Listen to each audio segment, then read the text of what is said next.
DYFI এর 50 দিনের ইনসাফ যাত্রা শেষ হয়েছিল 22শে ডিসেম্বর। আর এরপর আজ নির্ধারিত কর্মসূচি অনুযায়ী ব্রিগেডে মহা ইনসাফ সমাবেশ। তার আগে শিয়ালদা স্টেশনে দেখা গেল দূর দূরান্তের জেলা থেকে হাজির হচ্ছেন কর্মী সমর্থকরা।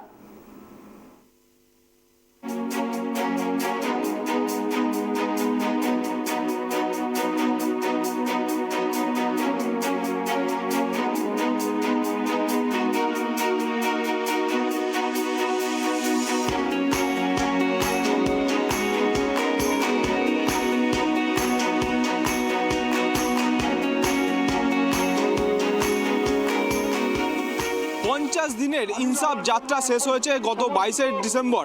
তারপরে আজকে রবিবার, আজকে কিন্তু নির্ধারিত কর্মসূচি অনুযায়ী ব্রিগেডে হতে চলেছে ইনসাফ সমাবেশ। তার আগে আমরা রয়েছি এই মুহূর্তে শিয়ালদা স্টেশনে। ক্যামেরা পার্সন স্বপনকে বলবো এই মুহূর্তে শিয়ালদা স্টেশনের ছবিটা দেখাতে। একে একে কিন্তু বিভিন্ন দূর দূরান্তের জেলা থেকে এসে পৌঁছাচ্ছেন সিপিআইএম থেকে শুরু করে বামেদের যারা যুব সংগঠনের ডিওয়াইএফআই এর নেতৃত্ব, তারা কিন্তু এসে পৌঁছাচ্ছেন। আজকে সবাই বক্তব্য রাখবেন মোহাম্মদ সেলিম থেকে শুরু করে মীনাক্ষী মুখোপাধ্যায়। তারা কিন্তু তাদের যে কি বক্তব্য রয়েছে সেই বক্তব্যের দিকে কিন্তু এই যে বামেদের কর্মী সমর্থকরা তাদের কিন্তু নজরে থাকবে। আমরা সরাসরি কথা বলে নেব এখানে যারা আসছেন দূর দূরান্ত থেকে, তারা কি বার্তা নিয়ে আসছেন।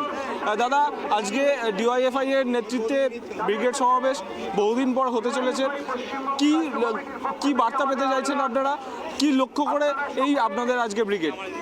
মূলত দেখেন, আমরা এটা হচ্ছে যৌবনের ডাকে জনগণের ব্রিগেড। মূলত ডিএফআই পশ্চিমবঙ্গ রাজ্য কমিটি ডাকে আমাদের এই ব্রিগেডের সমাবেশ।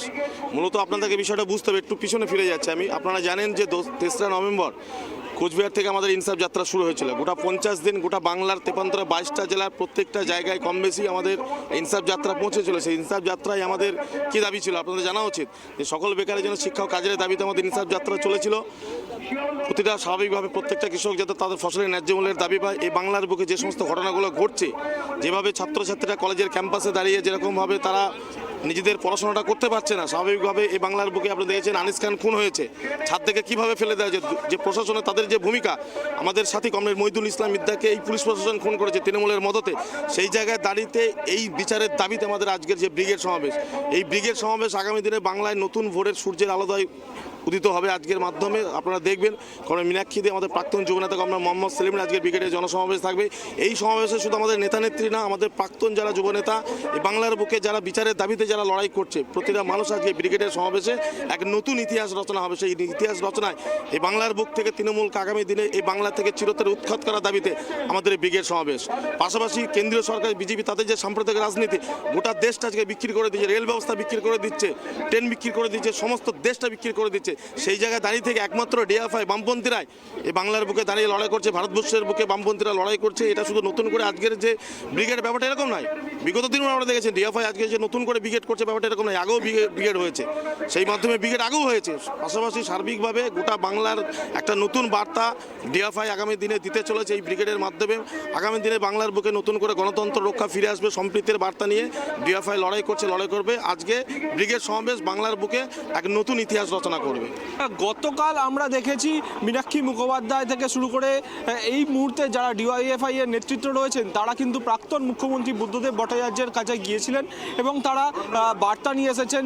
তিনি বলেছেন যে ঐতিহাসিক ব্রিগেড সমাবেশ হবে। মীরা ভট্টাচার্যের মুখেও আমরা শুনেছি, প্রাক্তন মুখ্যমন্ত্রী বুদ্ধদেব ভট্টাচার্যও বলেছেন ঐতিহাসিক সমাবেশ হবে।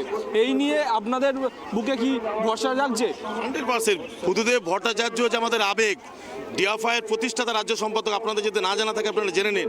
বুদ্ধদেব ভট্টাচার্য বাংলার বুকে প্রতিটা যৌবনের কাছে আবেগ। বুদ্ধদেব ভট্টাচার্য মনে হচ্ছে আগুনের গোলা, আমাদেরকে স্পন্দন। কালকে মীনাক্ষী দ্বারা যখন গেল, এই যে ভিডিওটা গোটা বাংলার বুকে মানুষ দেখেছে, আমাদের যৌবন, আমাদের ছাত্র যুব কমরেডদের চোখে জল এসেছে। আলাদা বাড়তি পাও না বুদ্ধদেব ডিএফআই কখনো বুদ্ধদেব বাবুকে নেই। বুদ্ধদেব বাবু শুধু একটা নাম নয়, একটা আবেগ, একটা মানুষের বাংলার বুকে মানুষের ভরসার নাম। শুধু ডিএফআইদের কাছে নয়, গোটা বাংলার সমাজের কাছে তিনি যেভাবে শিল্প স্থাপনের জন্য যে উদ্যোগ নিয়েছিল, তারা থেকে আপনারা জানেন সেইগুলো একের পর মমতা বন্দ্যোপাধ্যায় যেভাবে ধ্বংস করেছে।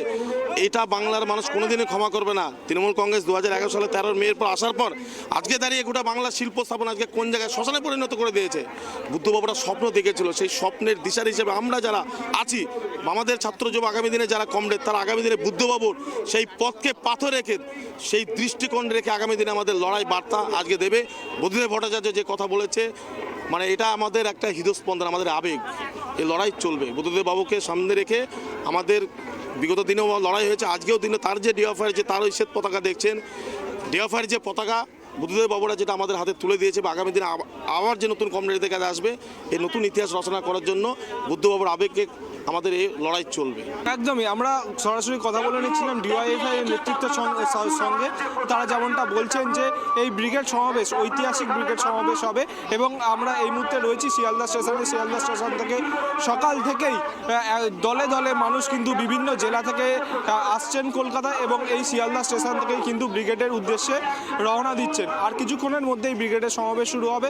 সেখান থেকে ডিওয়াইএফআই নেতৃত্ব থেকে শুরু করে বাম নেতা কর্মীরা কী বার্তা পান মোহাম্মদ সেলিম, মীনাক্ষী মুখোপাধ্যায়ের থেকে আগামী লোকসভা নির্বাচনকে কেন্দ্র করে, সেটার দিকেই কিন্তু নজর থাকবে। ক্যামেরায় স্বপন রায়ের সঙ্গে অভ্রদীপ দাসের রিপোর্ট, ট্রাইব টিভি, কলকাতা।